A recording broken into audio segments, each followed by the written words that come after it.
Muy buenas noches, queridos amigos de Popular Televisión. Estamos felices y estamos contentos porque este es nuestro primer programa después de la elección del nuevo Papa León XIV. Yo creo que estamos todos contentos. El comentario común de tantísima gente, de amigos que me dicen, oye, que tiene cara de papa, que tiene cara de buena persona. Y a muchos les recuerda, incluso en los ademanes y en el modo, a San Juan Pablo II. Digo, pues es cierto, a mí también en alguna historia. Y luego nos ha repetido varias veces, no tengáis miedo, no tengáis miedo. Bueno, vamos a hablar con alguien que no ha tenido miedo.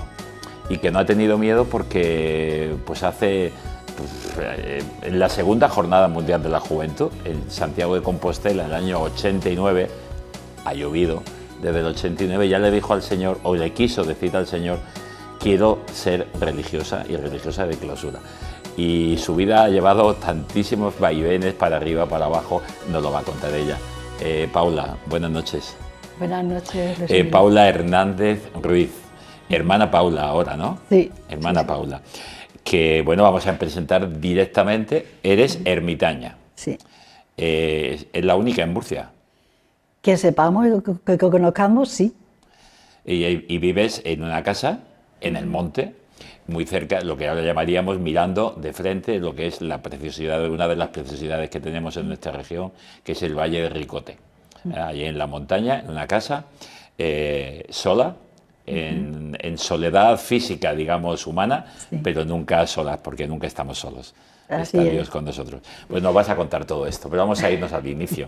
Sí. Tú naciste con la movida, porque naciste por el mayo del 68, ¿no? Toda aquella historia sí, sí, son tus correrías iniciales. Sí. Es una familia con dos hermanas mayores y luego vinieron un hermano y una hermana. A ver, cuéntanos un poquito tu familia.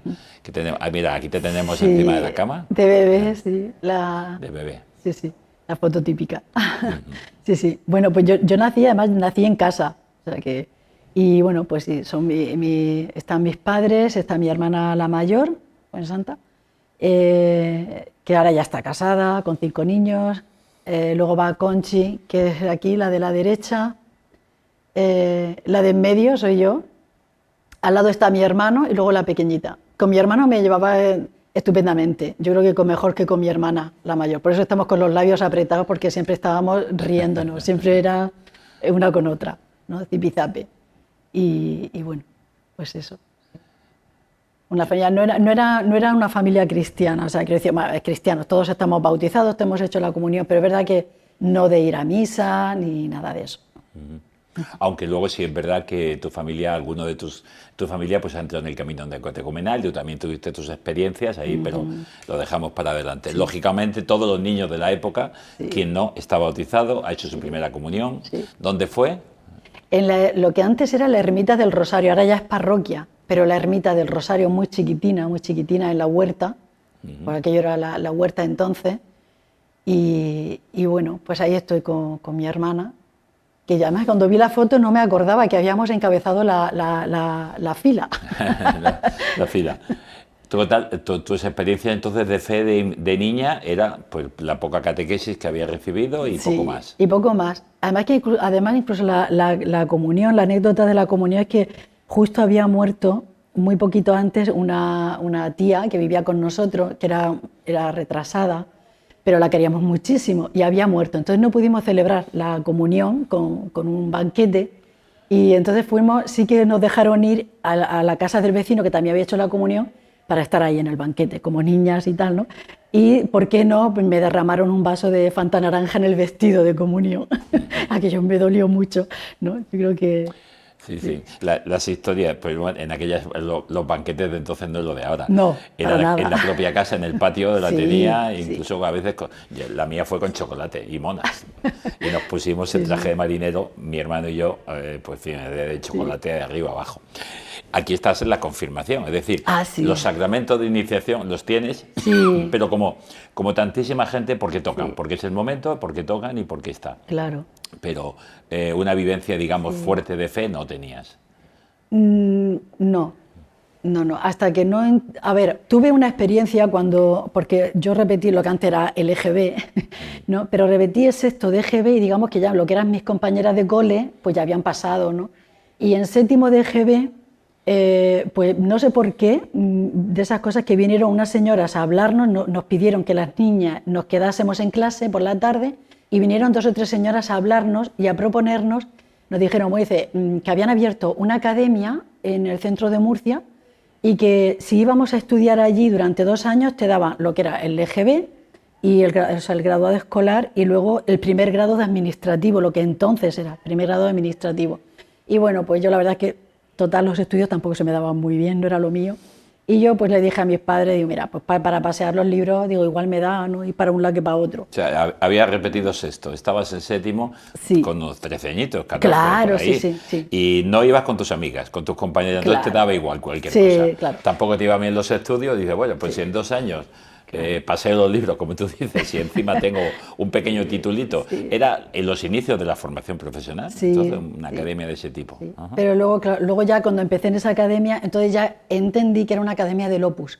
Ajá. Entonces fue muy bonito porque fue en el 82, que fue cuando vino Juan Pablo II por primera vez a España. Y bueno, para mí fue todo, porque descubrí lo que era la confesión, rezar el rosario. Luego nos enseñaba de todo, también nos enseñaban a comer con el cuchillo, el tenedor. También de educación, sí, un poco exactamente, de presencia, sí. Luego un fin de semana al mes nos quedábamos allí a dormir, ¿no? Fue muy bonito, pero además que en ese año, como vino Juan Pablo II, digamos que ahí fue ya el toque al corazón, porque cuando íbamos en peregrinación íbamos por todas partes recogiendo a distintas niñas que estudiaban en esta academia. Y al llegar al Estadio Bernabéu, no sé si lo pronuncio bien, pero allí no sé por qué las profesoras me dijeron, vente con nosotras, vamos a entrar a ver si hay sitio y luego ya metemos a todo el autobús. Y entonces entré con ellas y había muchísimo sitio en la grada, una grada enorme que estaba vacía. Y me dijeron, tú quédate aquí, esperas que vamos a traer a los demás. Y a todo eso que entró el Papa. Entonces yo digo que siempre la gente dice, ay, el Papa me ha visto, el Papa me ha mirado. Digo, bueno, vale, pero yo estaba sola como una hormiguita, es más fácil que me viese, ¿no? Entonces, y sí que me impactó mucho que el Papa decía, abrir vuestro corazón a Jesús, ¿no? A Cristo. Y eso fue lo que me tocó, digamos, el primer toque del Señor como para pensar en una vocación, fue ahí en ese momento. Sí, nos dijo varias cosas, entre otras, pues yo estaba en el coro, en el césped, ¿Ah, sí? abajo en el césped, en el coro. Sí. Y nos dijo varias cosas, entre otras cosas, joven, venced al mal a fuerza de bien. Sí. Y no tengáis miedo, no tengáis miedo, Dios está con vosotros. Venced el mal a fuerza del bien, no sigáis a la gente que odia, que pelea. Son unos mensajes fuertes, además estaba fuerte en aquel momento el Papa, y era joven, con energía. Entonces te marcó esa idea. Sí. Y empezaste a pensar entonces, ¿por qué no? ¿Por qué no? ¿Cómo fue la...? Sí, bueno, a ver, yo ya salí de allí, yo decía, ay, pues yo creo que monja, pero yo decía, pero sí que para monja hay que nacer. Yo pensaba, para monja se nace, y yo no tengo nada que diga, ¿quién va a pensar que voy a ser monja? O sea, yo no tengo nada para ser monja, ¿no? Entonces digamos que es ahí, pues se quedó ahí así, ¿no?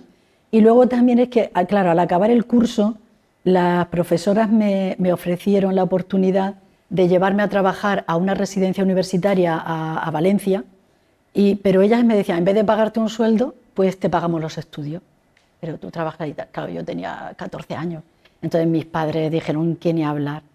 Y claro, ahí sí que es verdad que, no sé por qué, ellas se pusieron un poquito pesadas, mi padre se enfadó un poquito y tal, y yo ya no volví a la academia. El segundo año ya no volví, no la acabé. Entonces ya, digamos que ahí ya me lancé al mundo. Ya me puse a trabajar en un bar, en la cocina, me puse pues, a salir con mis amigas a las discotecas, en fin, pues fue darle... cualquier joven de 15, 16, 17 años. Sí, pero fue dar un vuelco a mi vida ahí, sí. Y Dios quedó un poco rezagado. Sí, totalmente. Como te acuerdas de él de Santa Bárbara, cuando truena. Sí, Señor mío, ahí estás, pero mientras tanto no me moleste, yo tampoco. Claro. Y en todo eso, pues también tienes la experiencia del camino de la Catecomenal, que entres en la catequesis, y eso lleva consigo que estamos llegando al año pues 89, ¿no? Unos añitos después, y peregrinas a Santiago de Compostela, en la segunda jornada de la juventud. ¿Y qué pasa? Bueno, ahí como yo ya antes había hecho ya las catequesis, ya llevaba 2 o 3 años caminando, ahí cuando yo fui a ese viaje yo ya iba con la idea de levantarme, con el encuentro que después de la peregrinación hay un encuentro con Kiko Argüello, y yo ahí pensaba levantarme, o sea, además mi hermana lo sabía y tal. Pero de esas cosas que cuando llegamos Pero vamos hay gente Sí. que quizás no sabe, porque las expresiones Sí. las podemos tener muy fáciles. Sí. Levantarme, es decir, esa jornada que Kiko Argüello hace siempre Sí. con jóvenes del camino después del encuentro del Papa es un encuentro vocacional, Sí. donde se piden pues vocaciones a la vida religiosa, sacerdotal Claro. o a disponibilidad Sí, sí. de lo que Dios quiera. Y eso es levantarse, porque te dice, Claro. quien esté dispuesto, que se levante, que venga hacia el escenario. Sí. Entonces, claro, hablamos, levantarme, nos Claro. levantamos todos los días, Sí. ¿no? Pero Pero levantarme claro. quiere decir sentir una llamada en mi corazón y decir, aquí estoy. Claro. Y por eso también es verdad que el encuentro con Kiko Argüello siempre es después del encuentro con el Papa, porque siempre es, si los jóvenes han sentido, pues eso, al escuchar al Papa, han sentido una palabra de Dios a su vida, algo que les impulse. Y luego entonces, claro, viene el encuentro con Kiko Argüello. Para no dejar enfriar esa Exacto, llamada. Ajá. exacto, sí. Y tu intención era esa. Era Tú eso. ibas con esa intención, Sí. me voy a levantar, voy a hacer, y no te pudiste levantar. No, me dio una lipotimia. Que yo no me enteré de nada, o sea, porque yo recuerdo estar sentada hablando con un chico que estaba a mi lado y yo despertarme en un puesto de socorro. O sea, yo ni me di cuenta. Se dio cuenta el chico que me pasaba algo y no me pude levantar. No, yo cuando ya salí del puesto de socorro, al llegar ya estaban todas las chicas arriba en el escenario y entonces ya no, pues no. Y salí llorando. Y entonces estaba un sacerdote que era muy mayor, pero no me voy a acordar porque era don Hipólito. Mira, sí me he acordado, Sí, don Hipólito. me recuerdo. Y se encontró conmigo, me vio que yo iba llorando. Yo salía de allí, de la plaza de Zaragoza, y salía llorando. Y decía, ¿pero qué te pasa? Digo, pues que no, que yo quería levantarme y no he podido. Y me dijo, que se me quedará para siempre, se me quedó grabado. Dice, ni todas las chicas que se han levantado van a acabar en un convento, ni todas las que os habéis quedado sentadas, no quiere decir que algún día no estés allí. Sí, exactamente. Sí. No sabes pues, la historia por dónde la lleva Dios. Sí. Y es curioso porque aquel encuentro fue una cosa extraña y yo creo que no se ha hecho otra vez, porque siempre el encuentro que suele hacer Kiko lo hace en el mismo lugar o al menos en la misma ciudad donde ha sido, y si no en el mismo sitio incluso. Sí. Y sin embargo, al ser en España, fue todo el mundo desde Santiago de Compostela al día siguiente en Zaragoza. Sí. Para unir también pues ese apoyo de la Virgen María al apóstol Santiago cuando vino a España y con el desánimo que se iba, que no le hacíamos caso. Recuerdo, es verdad, la plaza del Pilar completamente abarrotada en medio de la ciudad y las ventanas de la gente un poco curiosos mirando. Bueno, y entonces no te levantas y a partir de ahí, ¿qué pasa con tu vida? Porque ahí se desencadena una serie de historias. Vamos por ahí. Bueno, pues ahí lo que pasa es que, claro, yo después decido ir a hablar con el párroco, que entonces era don Pedro Pérez, y era el sacerdote que iba con el equipo de los catequistas, y entonces yo voy y hablo con él, y yo le digo, yo creo que Dios me llama a la vida religiosa, y yo le dije, pero yo creo que me llama para cuidar niños, ¿no? Yo tenía esto de los niños huérfanos, ¿no? Todo esto, quizás porque lo había visto mucho en las películas y todo eso, ¿no? Y don Pedro Pérez me dijo de un plumazo, dice, eso ya no existe, ya. Y digo, bueno, vale, pero yo quiero ser religiosa con algo de niños. Y entonces me mandó en la que entonces eran María Campillo, ¿vale? Que ahora ya son las hermanas de la Sagrada Familia. Y entonces estaban en los inicios, tenían guardería y bueno, tienen guardería y tienen residencia de mayores. Sí. Pues, y entonces yo empecé con ellas, con el pequeñito grupo que iniciaron esta orden religiosa. Y empecé a ir y bien, me mandó con ellas. Yo empecé a ir muy bien, súper contenta, me gustó muchísimo. Estaba allí muy bien. Estuve así como 6 meses o así. Después cuando me invita, María Campillo me dijo, no, pero tú tienes que venir y quedarte, o sea, hacer una experiencia dentro con nosotras, ¿no? Y entonces cuando voy a hablar con don Pedro me dice, ¿pero tú conoces a las religiosas, a las monjas de clausura? Pues no, pues entonces si no tienes punto de comparación no puedes saber si Dios te llama a una cosa o a la otra. Y entonces... Sí, te mandó a otra experiencia totalmente diferente. Claro, entonces me mandó a las hermanas del Cister de Cartagena, del campo de Cartagena, a la Trapa. Y bueno, yo cuando llegué allí, yo me enamoré ahí fue cuando yo me enamoré de lo que es la vida contemplativa. Y yo dije, esto aquí, ¿no? Y bueno, pues fui a conocerlas, iba siempre que podía, algún fin de semana que podía me escapaba, me iba a la hospedería. Y bueno, pues quedamos al final en que en el siguiente verano entraría para hacer una experiencia de un mes, en el mes de agosto. ¿Vale? Entonces yo todo ese año estuve así y cuando llegó la experiencia pues fui y entré y duré como 4 o 5 días Y no sé por qué me puse un día, no sé, pasé mala noche y yo me agobié muchísimo y dije que me iba, y ese mismo día me tuvieron que abrir la puerta porque no había manera. Ni me preguntaban, pero vamos a hablar, ¿qué te ha pasado? ¿Has visto algo que no te ha gustado? ¿Qué tal? Digo, no, simplemente quiero irme, o sea, bloqueada, y me tuvieron que abrir la puerta y me fui directamente. Claro, fatal, fatal. Y entonces vuelvo a hablar con don Pedro Pérez y entonces me dice, ¿tú has tenido novio? Y yo, no, he salido con muchos chicos, pero novio yo no he tenido. O sea, don Pedro lo que quería era que vivieras todas las experiencias para luego poder elegir. Claro. Y nada, pues dice, bueno, pues échate un novio. Y hablamos. Y digo, ¿y ahora qué hago? ¿Pongo un anuncio en el periódico? Le doy una patada a una piedra a ver si sale. Y no, y ahí fue, pues bueno, empecé con un chico que yo conocía de años, porque claro, estaba en la comunidad y mi hermana la mayor, que lleva ya muchos más años en la comunidad, y yo lo conocía de eso, de vista nada más. Pero de eso que empezamos a encontrarnos, camino del trabajo, nos encontrábamos, nos tropezamos, y ahí empezamos a salir, pero como amigos, no como novios. Como amigos salíamos con sus dos hermanas y sus respectivos novios, estuvimos un año, al final del año nos enfadamos antes del verano, rompimos ahí, y después del verano él ya me vuelve a llamar y me dice que me ha echado de menos y que bien, que vamos a pensar en casarnos, y empezamos ya como novios, pero duramos pues 3 meses, o no llegó a los 3 meses. Ahí cuando dijo de presentarme a la familia, yo dije, Señor, tú o él, y dije... Otra experiencia y la pregunta, de nuevo, ¿Dios o la vida? Exacto. Bueno, no es que Dios sea un rival de la vida de matrimonio, pero, no, pero la vivencia de la soledad con Dios y ese enamoramiento. Sí. ¿No? Y bueno, ya ella pues recibo una invitación, ya casi en diciembre, recibo la invitación para asistir a la toma de hábitos de Sor Inmaculada, que estaba en las Dominicas, pero de esas cosas que además yo no pensaba ir, porque digo, si va mi hermana no voy yo. Y mi hermana dice, pues ven tú. Bueno, y fui yo, y bueno, ya ahí fue cuando yo vi aquello fue maravilloso, porque el noviciado entonces estaba aquí en Murcia, y claro, ver quien conoce la iglesia de las Anas, que es impresionante, pues un desfile de monjas, todas de blanco y negro, con ese hábito tan elegante, ¿no? Y verlas ahí... Es curiosísimo, sí. Hoy día va uno a las Anas, a las Claras, que están al lado, y no puede imaginar que aquello estaba fuera de la ciudad de Murcia. Sí, es verdad. Y que el patio de unas y de otras era un verdadero huerto. Sí. Bueno, las dominicas siguen teniendo un trozo de huerto, pero ahora mismo está rodeado por el Colegio Jesús María, por edificios altos, por no sé qué.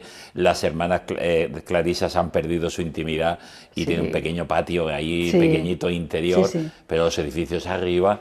Es decir, pensar que aquello era un lugar maravilloso en las afueras de la ciudad. Y no te lo puedes imaginar cuando ahora vas, porque te lo encuentras en medio. Sí, pero de todas formas las Anas tienen por detrás, lo que pasa es que eso no se ve. Es el segundo patio, efectivamente. Además es huerta.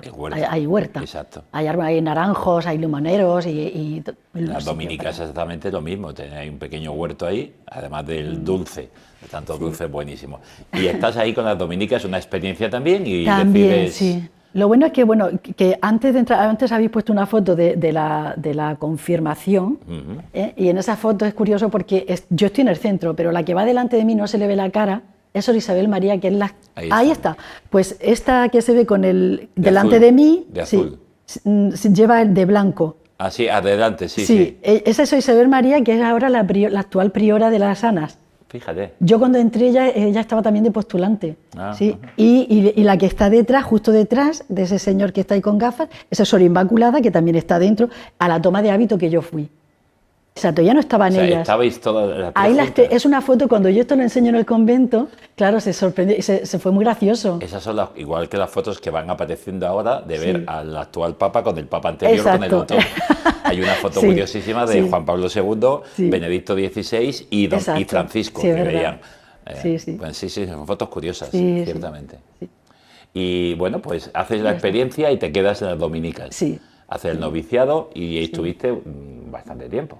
Claro, sí. Estuve al final entre 11 años. Estuve 10 años, luego pedí permiso para hacer una experiencia de vida eremítica y luego volví después de 4 años y estuve otro año con ellas, con la dominica, y al final vi que Vi que tenía que salir, era necesario salir, sí. Porque mi vocación yo la tenía clara, era la vida eremítica. Sí. Y la vida eremítica, ibas descubriendo que lo que tú querías Sí. era la intimidad total y plena Sí, con el Señor. sí. Y por tanto, la vida inicial con la de la Madre María Campillo, pues bien, es una vida religiosa, pero faltaba algo. En La Trapa fue una experiencia negativa, bueno, no sabes también qué pasó, pero fue porque el Señor quería que vivieras otras experiencias.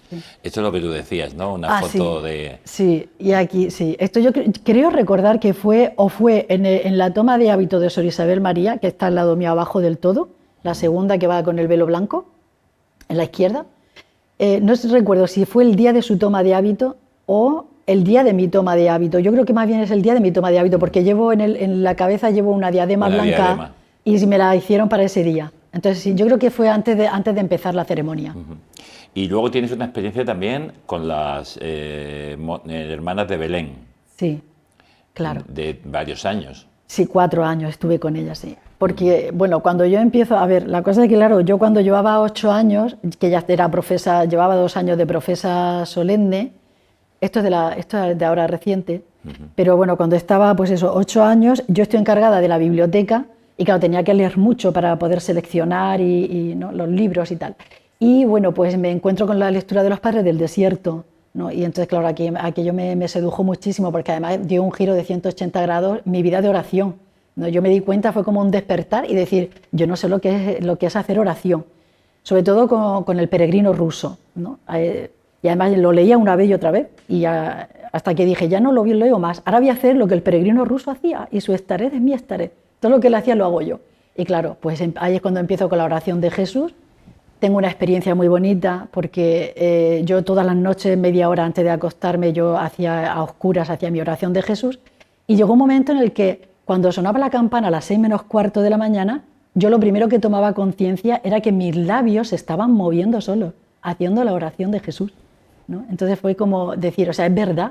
Es verdad que se produce esta oración constante. Que la oración toma posesión del corazón, incluso durmiendo. O sea, y entonces, claro, eso a mí todavía, como me decía, no, yo tengo que buscar hacer una experiencia de vida eremítica.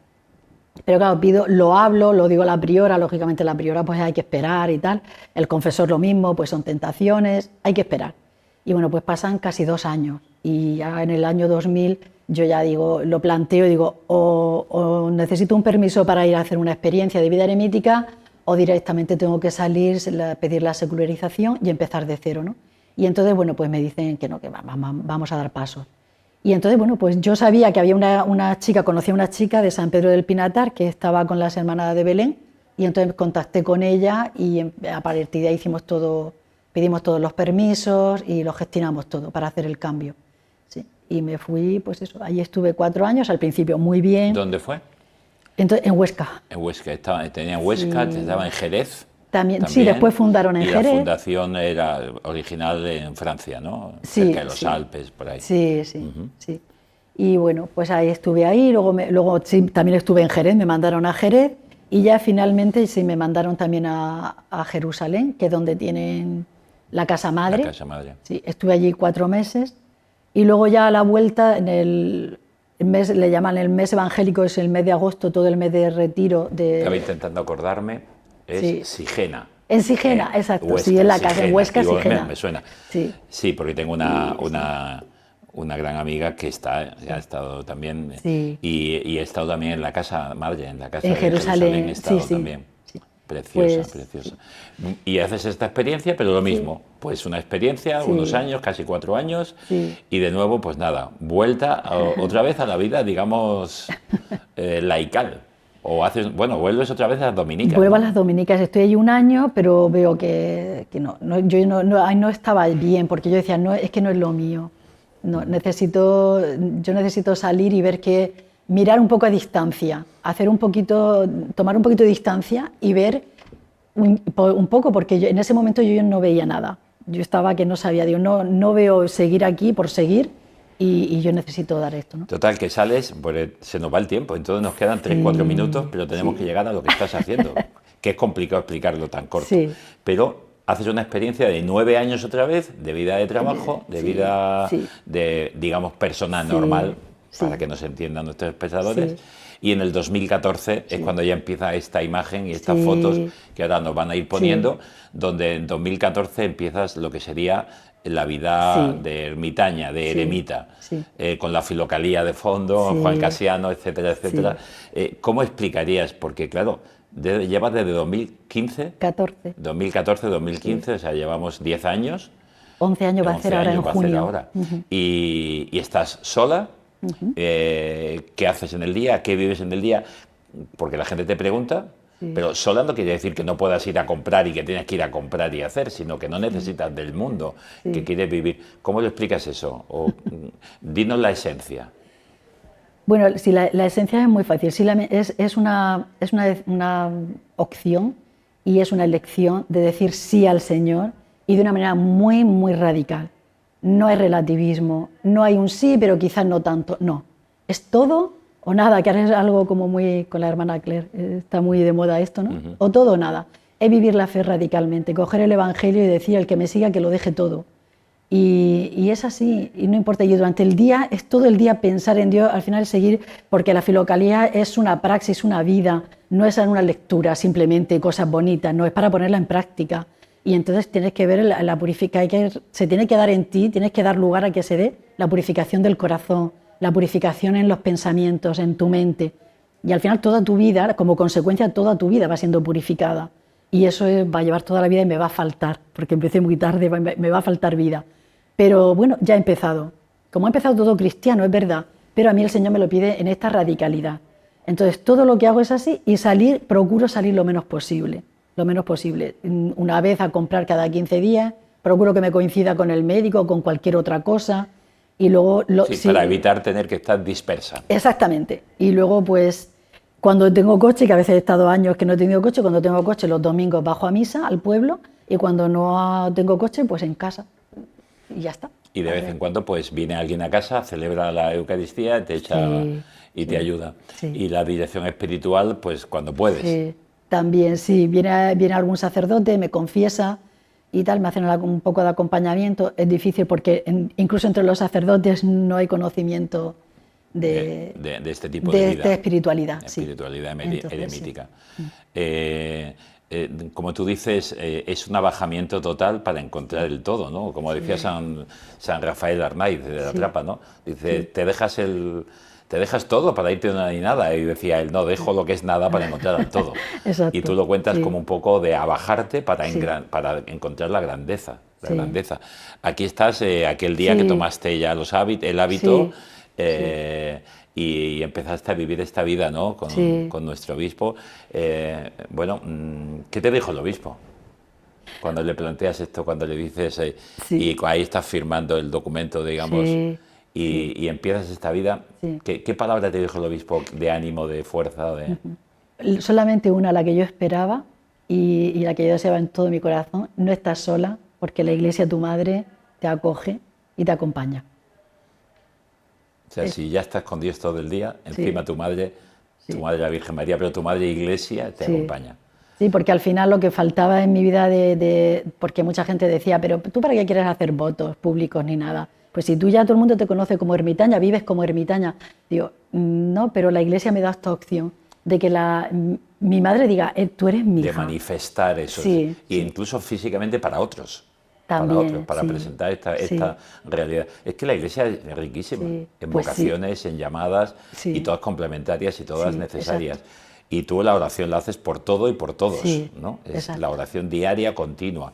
Tienes entre las manos, no sé si en algún momento que te han entrevistado, que te han tomado, pues hay algo que tienes entre las manos. Muéstralo un poquito y háblalo, porque es un rosario hecho por ti, que no tiene el típico rosario de los 5 decenas, sino que tienes 20, ¿no? Sí, son los 20 misterios, de los 4 misterios del rosario, pues yo lo llevo los 20 aquí. La cruz, que la hice yo, por eso no lleva un Cristo, pues la hice yo con madera de olivo, que así la carcoma no se mete. Muéstrala un poquito hacia la cámara, que se pueda ver un poquito ahí. Sí, a ver si puedo. Bueno, ¿y la cuerda de qué es? ¿Cuerda o qué es? Sí, es cuerda, es una cuerda simple. Y luego unas bolitas bonitas que en una peregrinación que hice a Polonia, a Czestochowa, las compré allí, les tengo mucho cariño, y me lo hice, este rosario me lo hice para ese día, para el día de la consagración, sí. Y bueno, con este es con el que rezo el rosario, con el que rezo en la capilla, con el que rezo la oración de Jesús. Porque es una casa que era de un sacerdote que ya murió, sí. Y esa casa pues te la dejaron para ti, y sí. Una casa grande que tienes ahí, sí. Pero que tiene su capilla, sí. Con lo cual es un poco tu sí. lugar de intimidad con el Señor. Sí, ¿no? Sí, sí, claro. Se te ve feliz. Se te Estoy ve feliz. Sonriendo, porque cada sí. vez que hablabas de esa intimidad, de ese amor, de esa espiritualidad, sí. la sonrisa, sí. incluso las experiencias. Decías sí. tú antes de empezar el programa que a veces alguien te ha comentado tu vida es para escribir muchos libros y para mucho tiempo, y es verdad, sí. hemos pasado tan deprisa por encima, pero has tenido muchas experiencias y esas experiencias te han ido enriqueciendo. Sí. ¿Qué le aconsejas tú, ya como última cuestión, a cualquier persona que está buscando? Si está o que no está buscando. O que no, sí. Bueno, si no está buscando, que busque, porque hay mucho que encontrar y se sorprendería. Y si está buscando, que confíe y que busque, desde luego, también depende de en qué situación esté buscando y lo que esté buscando. Pero desde luego que en la Iglesia lo encuentra todo, porque puede vivir como laico, como religioso, como misionero, ¿no? Es que todo, en cualquier campo en tu vida, ya estés casada, tú puedes vivir tu vida cristiana, incluso de una manera más o menos comprometida, según también lo que el Señor te llame, porque está claro que si el Señor no te llama a algo, no lo vas a hacer, ni lo vas a buscar. Pero si buscas, porque ya hay una llamada ahí. Pues nada, terminamos con esta foto que digo que nos pusieron de fondo, que es con nuestro obispo, sí. que te dijo aquello de tu madre Iglesia está contigo, estamos contigo, sí. por tanto no estás sola. Y tú no te encuentras sola. En la soledad, sí. digamos, física, sí. de no necesitar del mundo ni a nadie a tu lado, pero sí necesitar auténticamente de Dios en tu vida, en tu sí. corazón, y la Madre Iglesia como apoyo. Sí. Pues muchísimas gracias, hermana Paula.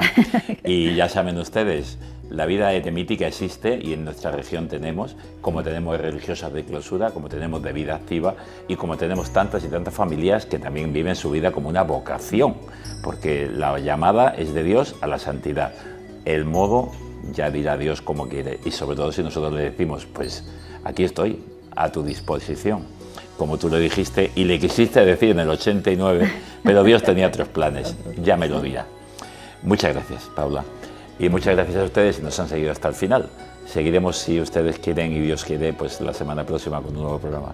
Sean felices, buenas noches.